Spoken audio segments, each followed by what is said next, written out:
Hiya, and welcome back to Devil's Gambit. The game that teaches us that Cadgan is now called Cardigan, and I don't care who started it, I'm ending it. Oh god, I sounded like my mother. Anyways, let's just hop right in.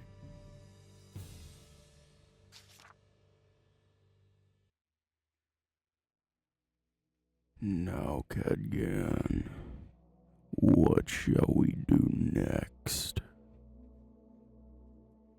Yeah, guess what? I'm your mother now. Don't. Act 2, Chapter 6, Born of Blood. The forced claws in my arms and legs as I dash towards the river. The usual birdsong is drowned out by my hearing. Heavy footsteps and the storm raging within my skull. I barely maintain my balance when I stop by the river. In a second, I'm picking up the pace again, this time downstream. Where's the echo for that? Let me just... Yes. There we go. Yeah, I didn't feel like doing the echo. Let me make sure that penises are off, and penises are off. Penises do not exist. In a second, I'm picking up the pace again, this time downstream. Renai's old ritual site comes into view, and so does a crowd of around 5 wolves. My heart sinks in dread.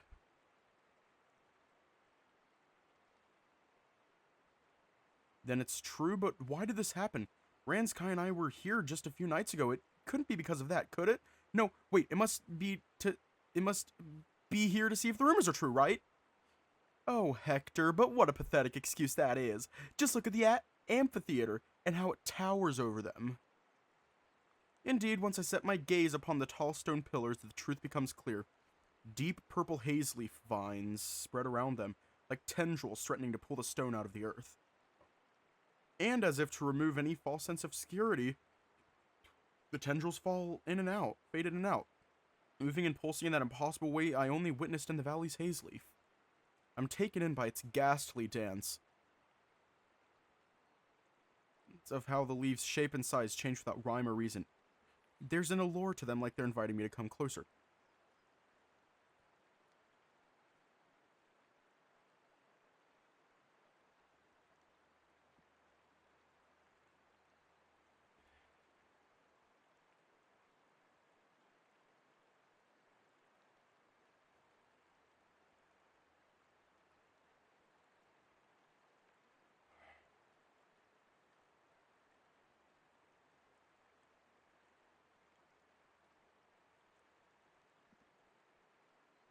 Okay, seriously, stop fucking fighting. I'm done.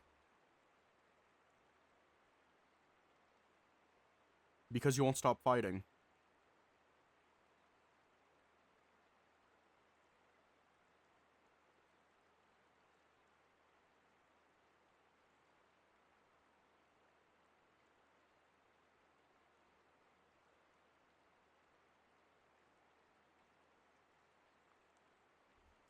Thank you. But that thought alone makes my heart pound and I look away. It's then that I notice Aaron talking to another group of wolves a few meters away. That is very unacceptable. I actually like watching Super Nanny. Oh, hiya. Cadgan is among them, staring at the haze leaf covered pillars, hands balled into fists. His ears flick back and forth, though his face remains frozen. Then his ears perk up and he turns around, allowing me to catch a glimpse of his steely gaze. Sir, look over there. Damn it, what now?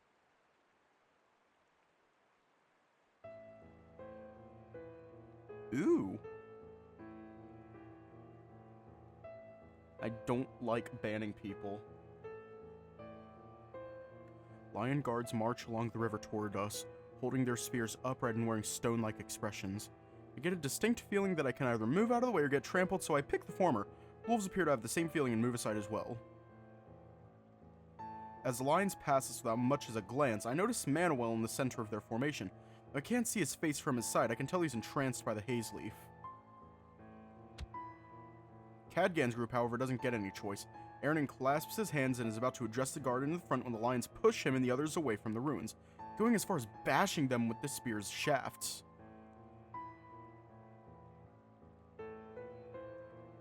What's your problem? The lion clears his throat. His Grace Duke Manuel Leopoldi. Oh my god. That is a long name. His Grace Duke Manuel Leopoldo Sebastio Maria Jose Fiel Aragao Manuel Ricardo de Restaurachao Gonzaga de Florenza Burgundia e Veneza has ordered that nobody comes close to the haze leaf. Just become Steve. Now disperse at once. What, do you even understand what you're meddling with? Aaron tries to look past the guard at Manuel, but the lion shoves him back. Cadgan catches him in the nick of time, saving him from a nasty fall. This does little to stop the priest, however. He slips from his apprentice's hands and gets back in the lion's face. Now listen to me! We need to burn that thing as soon as possible! The guard grimaces, gripping his spear with both hands. Wait. But then stops at the sound of the Duke's voice. Manuel turns to Aaron, his healthy hand on his chin. Bring it here. There's no hesitation. The guard grabs Aaron and throws him behind the formation, sending him tumbling forward. Cadgan is paralyzed in place, and so am I. In that split-second rush of thoughts crossed my mind. Concern for Aaron's safety, fear for what's about to happen, and a wave of disgust as I see how quickly, how naturally, the guard did it. A lion carrying a case approaches Manuel. The Duke opens the case and produces it from a large glass jar. Another guard takes it and places it in front of Aaron, who's still trying to get up. What is this? Silence. You will collect the samples. My blood is boiling and I feel my nails digging into my right arm. Wait, you can't! If he inhales a haze leaf, it'll drive him delirious. I barely keep myself from screaming at the Duke, or yelling out something that will doubtlessly make things worse. But Manuel simply stares blankly at me and then smiles. Oh, it's you. Yes, I'm aware. That's why I'm making the mutt do it. Now get to work! A hit in the back with the spear's blunt end breaks Aaron out of his daze. The priest grits his teeth and stumbles toward the haze leaf, holding onto the jar for dear life. A piercing pain spreads through my forearm. My claws are digging into my skin, enough to draw a little red. I keep staring at it, overwhelmed, but on some level welcoming the distraction. I can't understand what's happening anymore. It was a normal morning until a wolf arrived at Arwell's nest in a frantic state and with the leaf stuck in his ear. It couldn't have been more than 20 minutes since. How did everything spiral so quickly? I swallow what little saliva is in my mouth and look up at Cadgan. I can't see his expression, and he's still as a statue. I can't imagine what must be going through his mind. Aaron's still off balance. He must have gotten hurt when the guard threw him, but he's pulled himself together enough to act deliberately. Takes a deep breath before walking up to a pillar and tearing apart one of the vines. Takes the end he cut loose and squeezes it, causing some sort of purple liquid to leak out before pulling from it twice. The vine comes loose and then it's a race to get it all inside the jar and to close it. As I feared, he can't hold his breath the entire time and some of the liquid soaks onto his fur. The wolf returns with the sample. A guard takes the jar from him before another pushes him towards us. This time Cadgan is there to keep him from hitting the ground at least. It's then I finally break out of my paralysis and turn towards them. Oh my god, Aaron, let me clean your hand. Oh, what are you doing there? What are you doing here? Ouch. Don't speak, sir. Here, get on my back. Let's take you to the hospital. I can walk, damn it! Stop being so stubborn.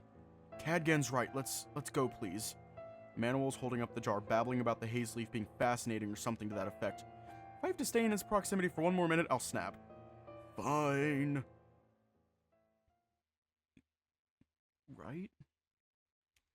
Surprised gazes fall on us when we arrive at the main ward, but the response is prompt. I yell for a sedative and a colleague rushes to prepare a vial. After helping Aaron get on the bed, Cadgan steps aside to let us work. Is the needle necessary? Don't whine. Also, stay put. I'm not whining, it's just that doesn't look pleasant. I'm afraid it'll hurt, yes.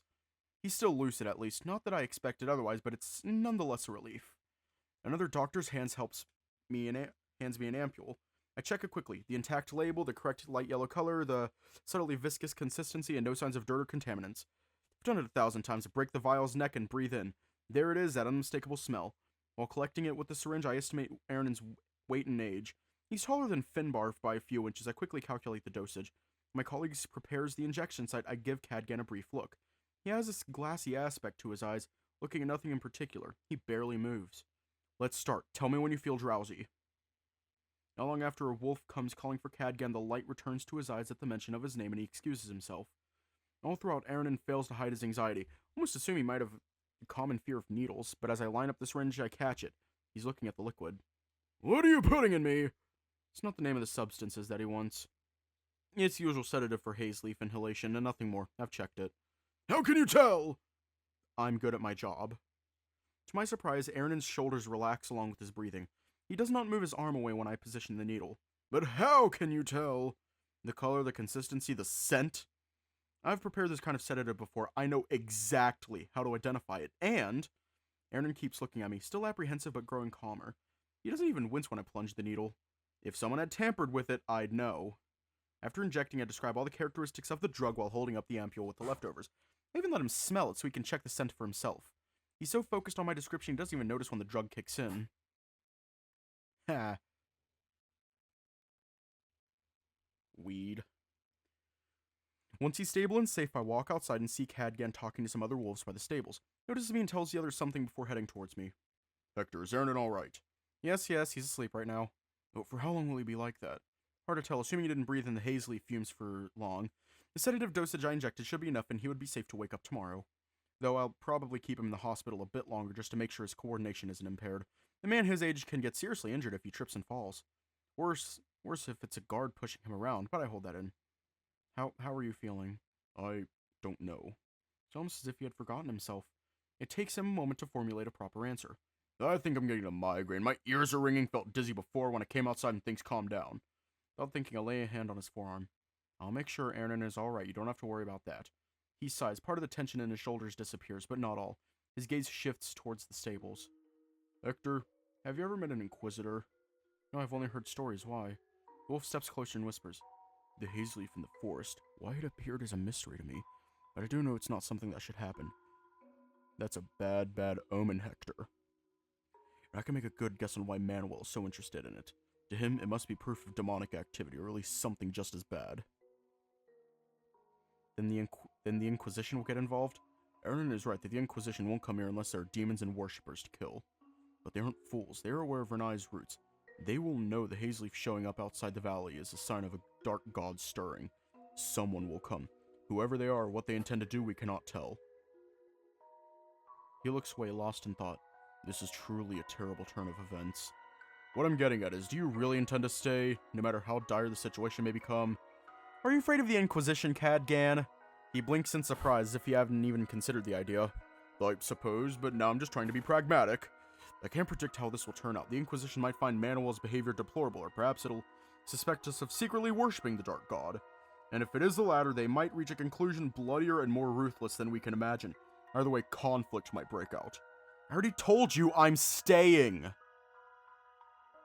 I know, and I'm warning you of what may be in store for Ranai. If you still won't budge, well, what can I do but keep my word? I'll protect you however I can. As he squeezes my shoulders, the ice in his eyes reflects back at me. This time, however, that frozen peak doesn't seem so distant and unreachable. As firm and unshakable as the coldest mountain, unyielding, determined, and safe. I hesitate. Just when did cold become so comforting? Probably the same night you fucked Ranzkai.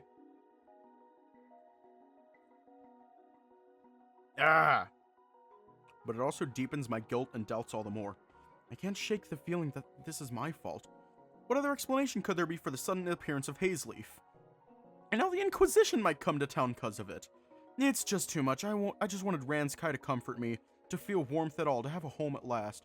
And Ranzkai, does this mean he was taking advantage of me after all? And what about everything he said about not wanting to wake up the Dark God? If he's using me to spread its influence, then that must have been a lie. Damn it, I'm so stupid. I thought demons couldn't lie. A priest in the city once told me an inquisitor said so. They were wrong about having my soul taken in a deal, weren't they? Figures that priest was just making shit up. But even so, I want to believe him. All the things he said, all those emotions, surely they could not have been lies. They were.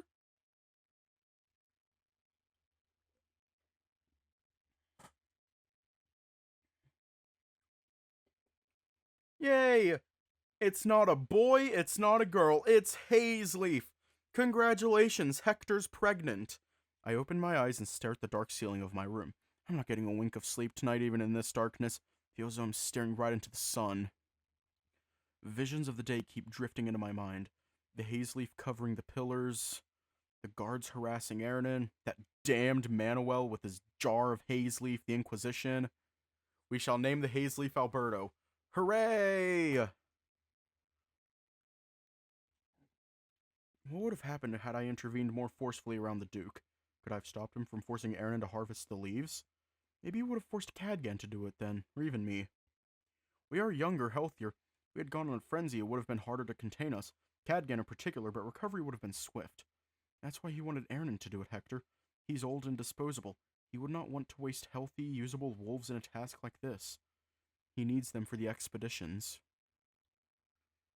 How do we know if it's a guy, Hazeleaf? Why are we forcing gender onto leaves?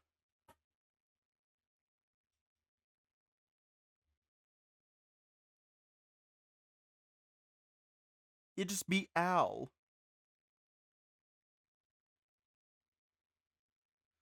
Just name the leaves Al. He needs them for the expeditions. It doesn't matter if his guards rough him up. God, I recoil and sink my claws into the pillow. It's time to drink water. water. The way they pushed him. If he had fallen on a rock, he could have broken a bone. At his age, he would never fully recover. It's time to drink water. Today's events could have easily turned into an irreversible tragedy. And a pebble hits my window. Freeze up, only my gaze following the direction of the sound. Second pebble bounces off the glass, and then silence. Look around for a red or purple glow, but there's nothing of the sort. The third pebble makes my heart jump, and it's then that I gather my wits, get out of bed, and head downstairs. Like last time, I exited into the desolate town and spawned a faint red arc of light moving towards the forest. And sure enough, the devil over an eye shows himself once we cross the tree line. Badger, at long last we meet again. It's not even been a week. Hello, Ranzkai. My, is something troubling you? You seem sadder than usual. You already know what it is, don't you? The demon shows me a meaningful grin. Indeed. The haze leaf growing in the ritual site, is it? Truth be told, that caught me off guard as well. Really? But the haze leaf originates from the valley. Couldn't you control it then? It's true that I have some authority over the valley, but I'm not its true master. That honor belongs to my parent, the Eye of Ranzkai. Or are you suggesting our love-making from the other night was secretly a ritual, a catalyst for the haze leaf to spread? That'd be a most devilish plot. But no, I really did not expect this to happen. So what? Did the eye just see fit for Hazeleaf to grow there? The eye stirs in its slumber, and it's begun using me as a vector for its influence too.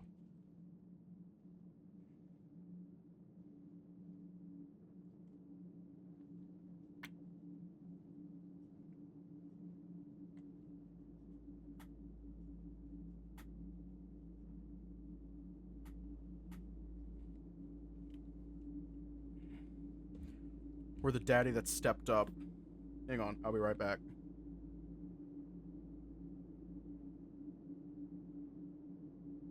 And I'm back. This is nothing extraordinary. It was commonplace back when my kin and yours intermingled. However, it means the eye's sleep is much lighter than I estimated. I really cannot tell if he's lying or not. Rather, I cannot find a sign that he's trying to deceive me. Ranzkai's words feel as though they come from somewhere deep within. Where words are untouched by whatever defect or evil makes them imprecise. Or even twists them into lies. He could be lying through his teeth and I'd never catch it because he can't help but to tell another truth in return. Or that's the impression I get anyway. When I was naive and young, I thought the body's language was imprecise, and that words existed to clear up the little misunderstandings that came with that.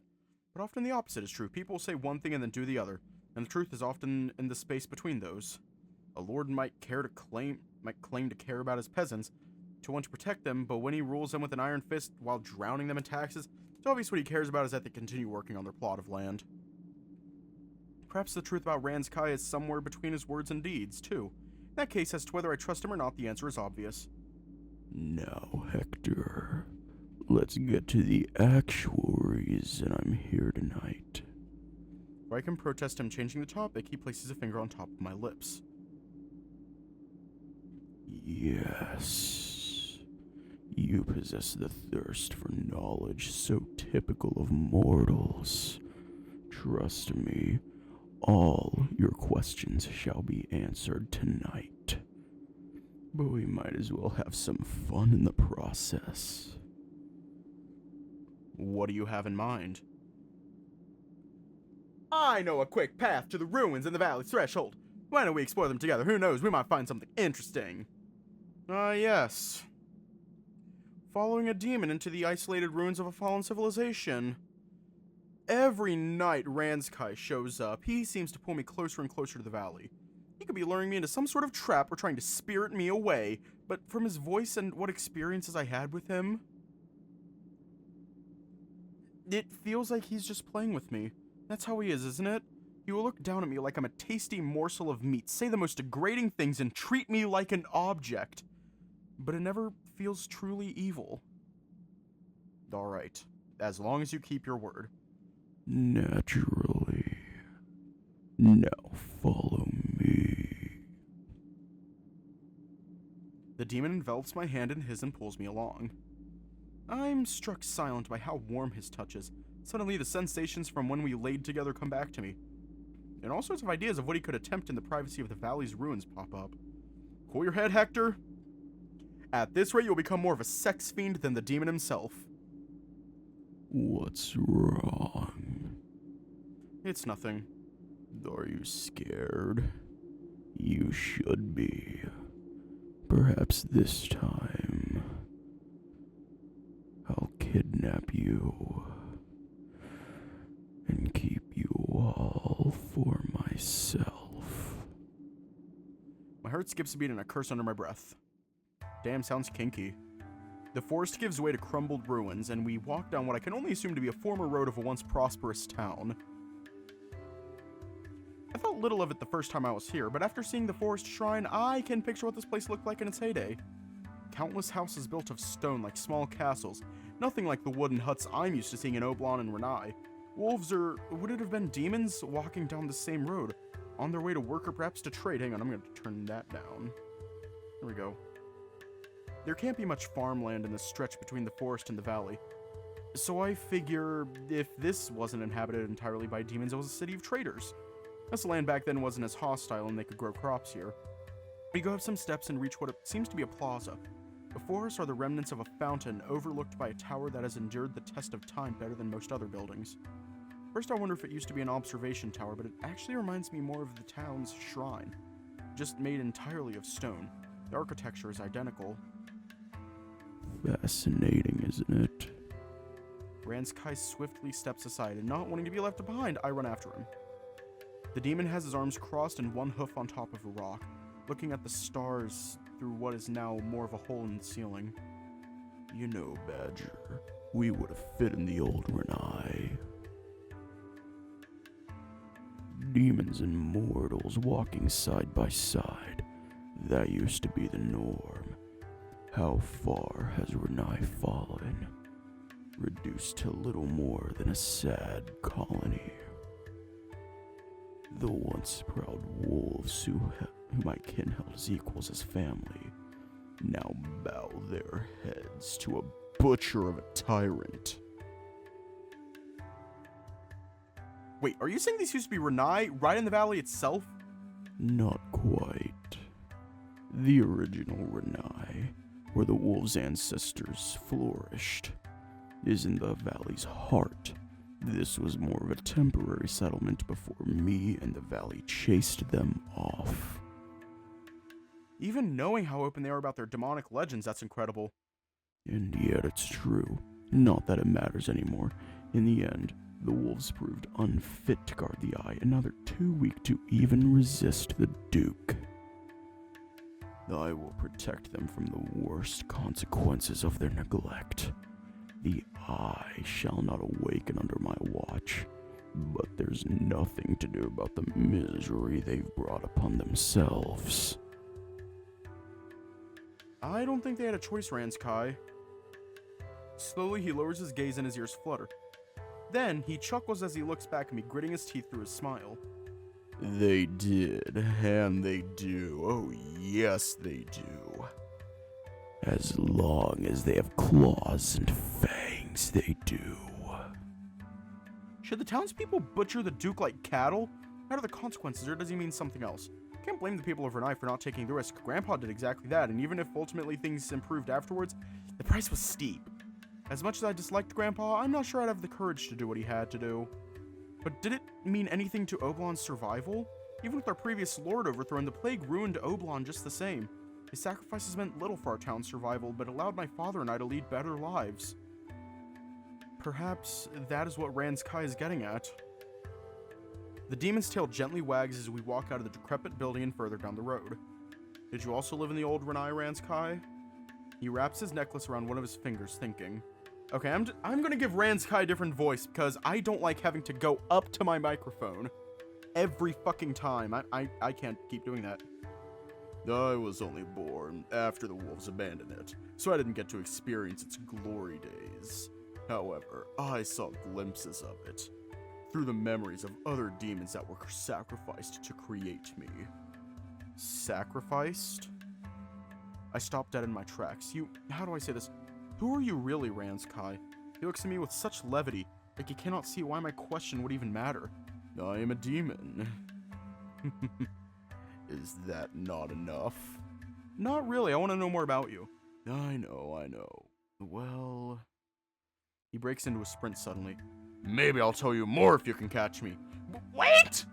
I go after him, but trying to catch him is like chasing my shadow. I can never get close enough, and just when I think I have him cornered, I make a turn and see he has vanished, only for him to reappear behind me. Eventually I see him go into what is probably a house, and I hear his hooves as he goes upstairs. I've got him. He's got nowhere to run now. Climbed a roof, and then he's nowhere to be seen. Below me are ruins in the valley starting not too far away. I glance at the mountains, and I swear their eyes are blinking at me. Damn it! Using magic to escape is too unfair. I'm about to turn back when suddenly I'm hugged from behind. A small scream escapes my throat. I see Ranzkai's grinning face right next to me. Got you. But I was the one chasing after you. The predator becomes the prey. When did I say I couldn't catch you too?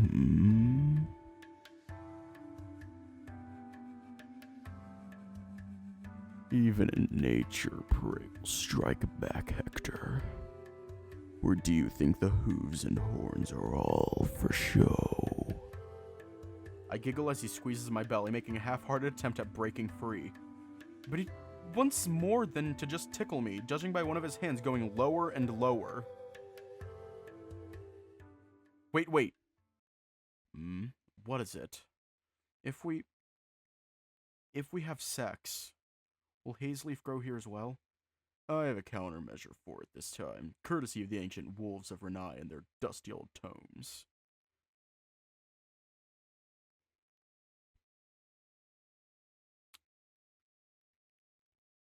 Well, I mean, won't say no.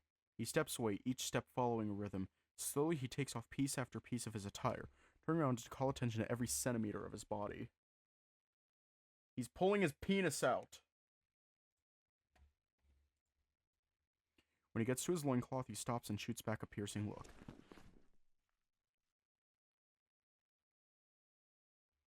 Damn. Oh, thank you. With a smile, the demon unfastens his belt, which slides off his tail and hits the floor, and right at that moment he turns to face me once again, holding up his loincloth in a dramatic pose. Does your loincloth have something to do with this countermeasure? Look a little closer. Squint to notice something painted onto the red fabric. Some sort of woven sigil, though it has runes I've never seen before. What is that? Ranzkai clears his throat and kneels, laying his loincloth on the floor.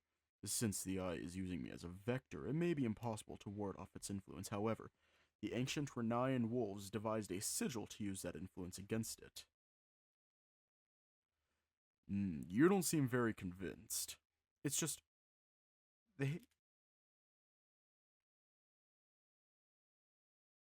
the haze leaf took you by surprise, no? Are you sure this will work? It's an old and tried method, Badger. Older than myself, in fact. It's not that I don't believe him. But what if he's mistaken? Although Ranzkai might have accounted for that already. Nobody will bat an eye to haze leaf growing this close to the valley. So if it doesn't work, at least it won't make things much worse than they already are here. Is that why he lured me all the way out here? Besides, I do want to find out if it works. Alright, let's do it. He smiles ear to ear. Perfect. Ranzkai looks around for rocks to secure the sigil to the floor. However, just as he's about to do it, he stares at his loincloth and then back at me, or rather at my nose. Change of plans. Yeah.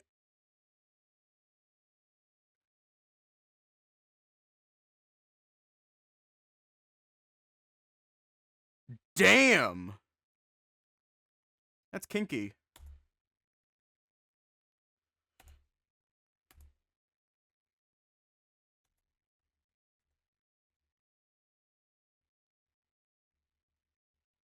Just damn.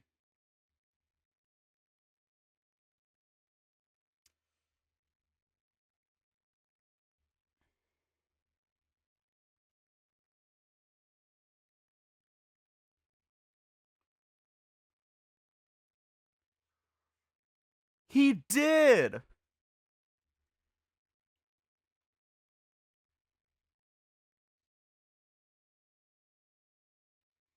Perhaps Cecilia was right, if only out of pure dumb luck. I am a demon. I carry the hunger of one. It's not enough. Nothing is enough. I want Ranzkai. I want to help Cadgan. I want to save Oblon. I want everything to bury a claw in my burn marks, dig out the memories and taste them all over again, to indulge in every single one. But for now, I can hold on to his broad back, moaning and whimpering as Ranzkai dives into me. That is almost enough to sate me. There is a nagging feeling, something else I still want out of Ranzkai. Not as the other Cadgan, but as a demon. Just where did you come from, Ranzkai? You were created after the ancient Ranai fell, but why, and how did it come to that? See, I've caught you! I'll do it as many times as you want. I'll keep holding on no matter for how long. How heavy the burden may become, I want you, all of you. So tell me.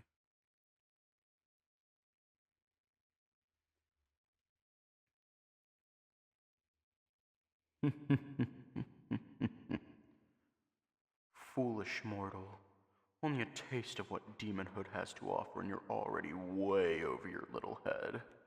I can't say I didn't expect it, or that it isn't entertaining. It's adorable, really.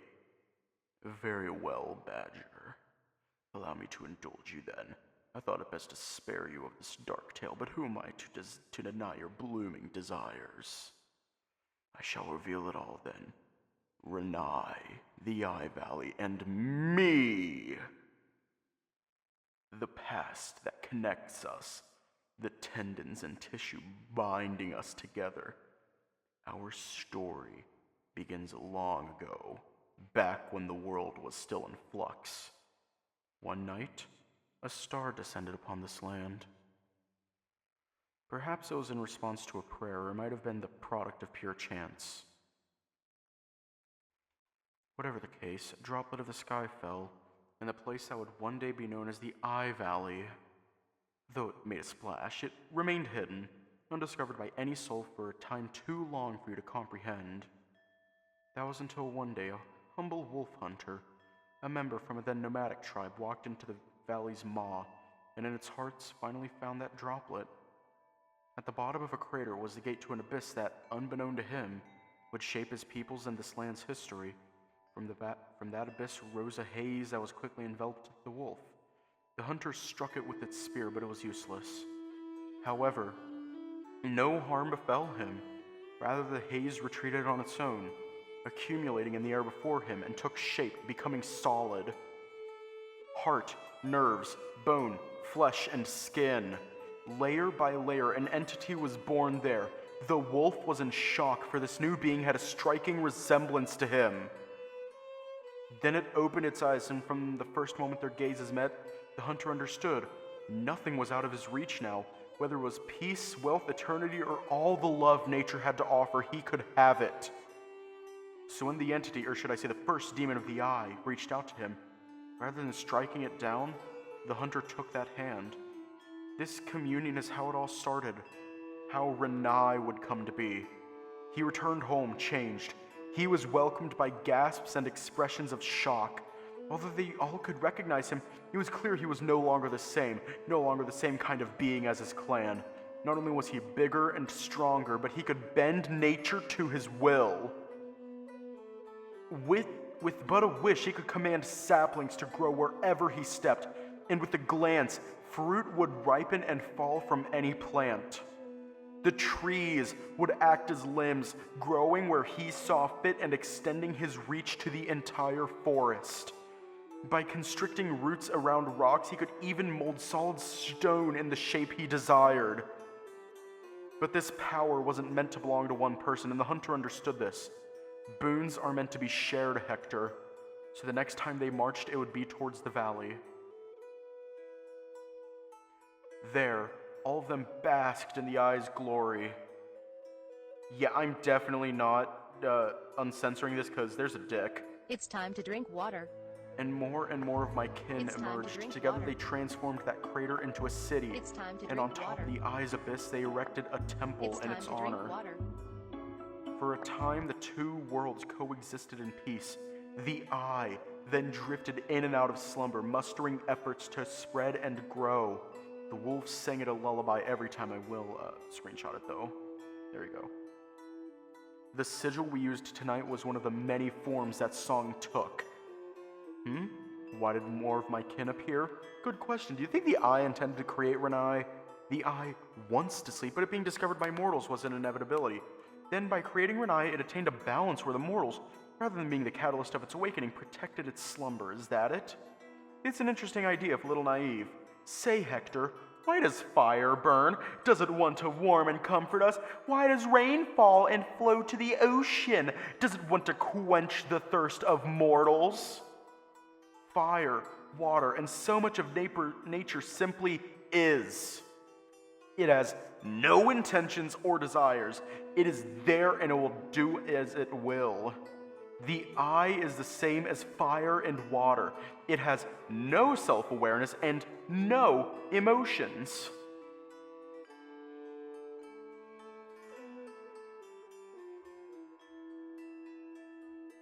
With that in mind, that ancient Ranzkai existed in this equilibrium was nothing short of a miracle. And so it was the wolves were not consumed by greed and ambition as soon as they learned of the eye's power. Still, while you might be mistaken about the eye's nature, my kin did notice what you just observed and made it their mission to protect that balance between wakefulness and sleep.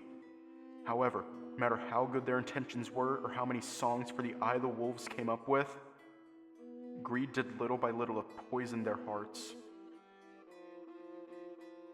Think of the ecstasy you're experiencing right now, Badger.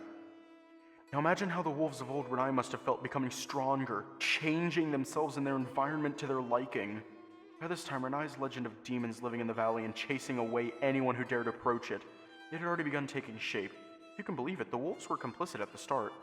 So imagine this once humble tribe becoming so powerful it could now fight back against swords, spears, whatever you threw at them. Imagine how terrified they were of losing that power. And as the wolves grew anxious, the demons grew ravenous. Power begets fear, which begets greed, which then begets more power. The summit isn't the destination, it's the beginning. Or in Ranzkai's case, the end. The calamity began with the flash of light coming from the temple at the heart of the city. From afar, it was but a tremor, a shudder in the mountains. Little did they know that their days of glory had ended. After the flash, the water in the city gained an unnatural color. Something had gone awry, evidently, and a party of both wolves and demons was formed to investigate what had happened in the temple. All was quiet in the city center. They called out for the townsfolk, guards, priests, and even children. But nobody answered. All around them was this haze, like dense clouds of dust or pollen. The water had been completely transformed into a thick purple substance, the eye's essence, and as soon as they arrived at the temple's gates, all hell broke loose.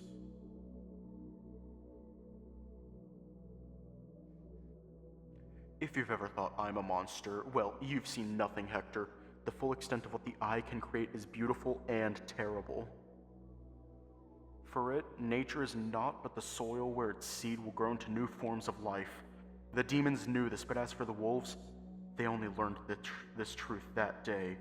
Not without struggle and sacrifice, they slew the beast made from the flesh and faith of their clan, and pushed into the temple in search of survivors. They feared it might be too late, but everybody had already been devoured, or even worse, become part of that beast. But they still had to try. However, what was waiting for them there was beyond their every expectation.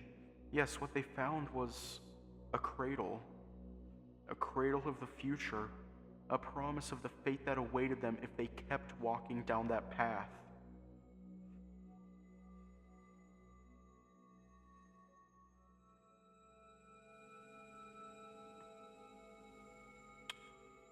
Damn.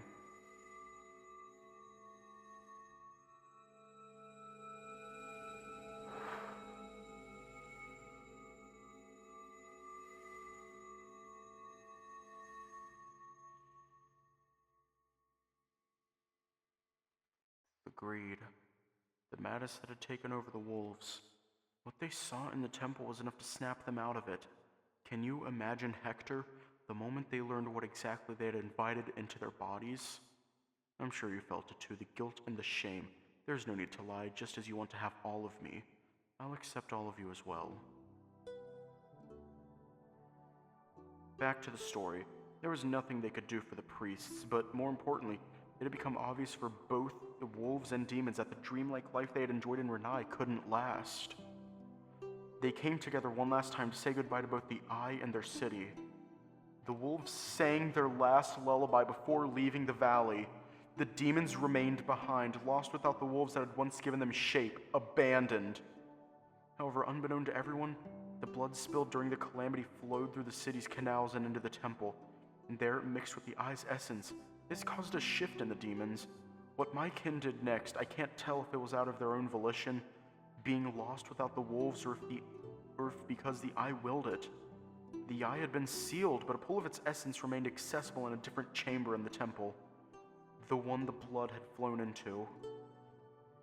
They headed there, basked in the Eye's light, and returned to being pieces of its essence, nourishing me. Their consciousnesses were absorbed into mine until only simple ghosts of their memories remained. And that's how I came to be. I was nothing but a mind at first. How many days and nights passed before I could blink, move my fingers, arms, and legs, I cannot tell. By the time I broke out of the lake, they were all gone. Not another demon was left, and the wolves had gone and settled in the valley's border. Afraid, but not quite ready to let go yet. For years, I wandered the old Ranzkai all on my own. Wherever I looked, names and vague faces would appear in my mind. Warm like the morning sunlight, recollections from my kin. Through them, I learned a little about the people that used to live there, and about the calamity that befell them. What truly stayed with me was this sense of love and loss. Neither belonged to me, not fully, but I knew this. What had been built there would never exist again. It was my mission to stop this ruinous tale from repeating itself.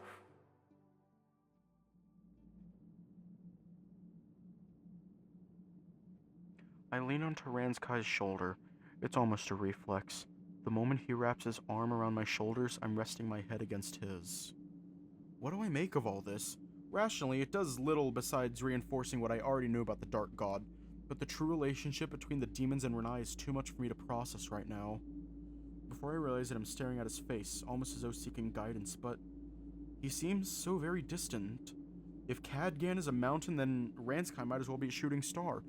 Alone in this pit of a world, capable of only looking up at the past he should have belonged to, only to have arrived too late to experience it. But maybe, just maybe, it can still exist. As long as I reach out and touch his hand, intertwine our fingers together, it can still exist. It's not glorious, nor is it worthy of legend. Ours is a small and fragile world, but it's ours. It is home. Ranzkai blinks and turns to me with a smile.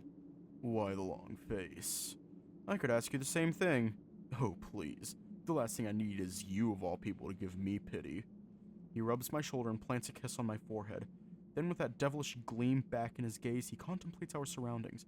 No sign of Hazeleaf so far. Good.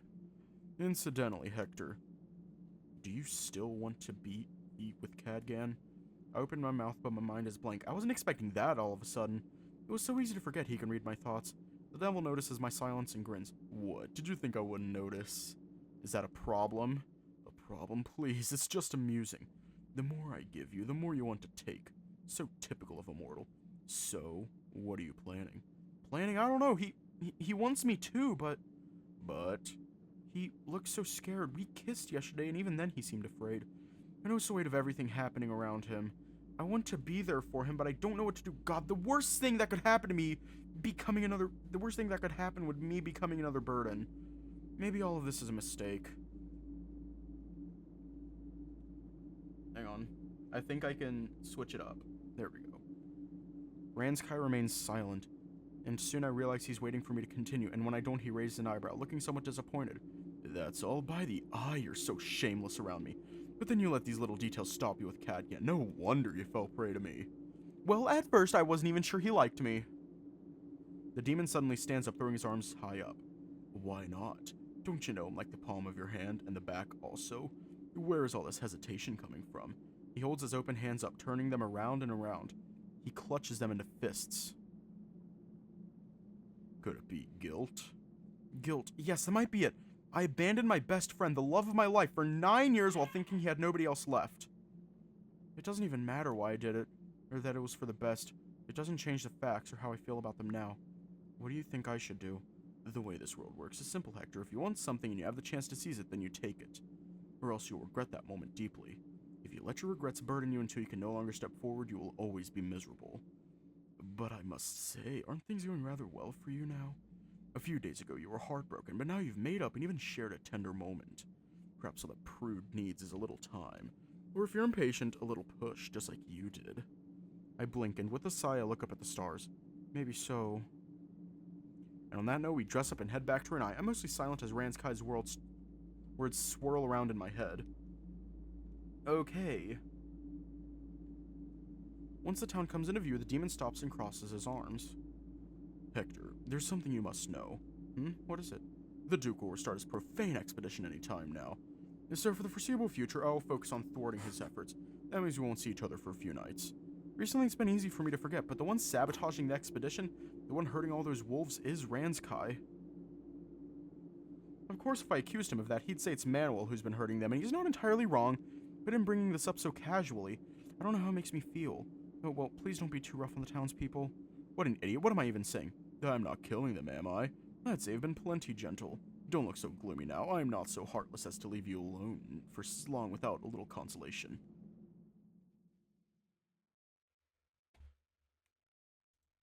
Damn!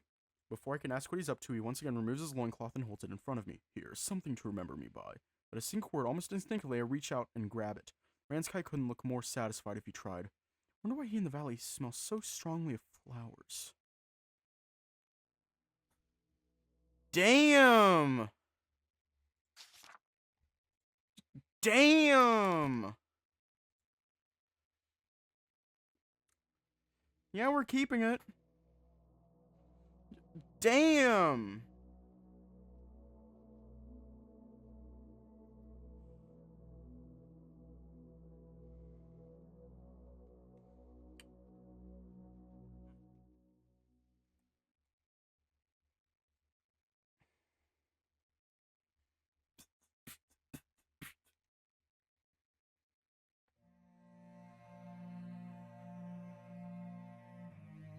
He did! He actually did! Well, stay safe, have a good night, and I will see you all tomorrow.